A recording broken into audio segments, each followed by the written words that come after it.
JD electronics mobile લાવ્યો છે તમારા માટે ટેલ લાઇટ, જે તમે બોલેરો, ઇકો, મેજિક, રિક્ષા કે બસ કે ટ્રક કોઈ પણ વાહનમાં તમે પાછળ લગાવી શકશો. અને હવે આપણે આની કિંમતની વાત કરીએ તો માત્ર 450 રૂપિયા છે. અને આની અંદર ફંક્શનની વાત કરીએ તો 4 થી 5 ફંક્શન હશે, જે હું તમને અત્યારે બધા કરીને બતાવીશ કઈ રીતના આવે છે. તો હું તમને અત્યારે એક એક કરીને બતાવું કેટલા ફંક્શન છે. તો તમે જોઈ શકો છો આ પહેલું ફંક્શન આ રીતનું આવશે. બીજું ફંક્શનની વાત કરીએ તો આ રીતનું ઇન્ડિકેટર ટાઈપ આવશે, આ રીતનું જે તમે ઇન્ડિકેટ કરી શકશો. પછી એક આ ત્રીજું ફંક્શન છે આ રીતનું, એની પછી એક આ રીતનું ઇન્ડિકેટર આવશે.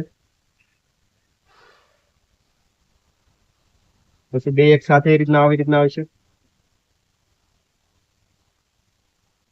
તો આ રીતના તમને 4 થી 5 ફંક્શન મળી રહેશે. તો આ લાઇટની ખરીદી કરવા માટે તમે આજે જ મુલાકાત લો જેડી ઇલેક્ટ્રોનિક્સ મોબાઈલ મહુવા, અને આ રીલને શેર કરી દો તમારા મિત્રોને. અને આવા જ વિડીયો જોવા માટે અમારા પેજને ફોલો કરી લે. થી બસ સ્ટેન્ડ વાળો રસ્તો થોડુંક આગળ આવતા પાયલ કૃષિ મોલ આવશે મોટો, એની એક્ઝેક્ટ સામે ખાંચામાં આપણી JD electronics and mobile shop આવેલી છે.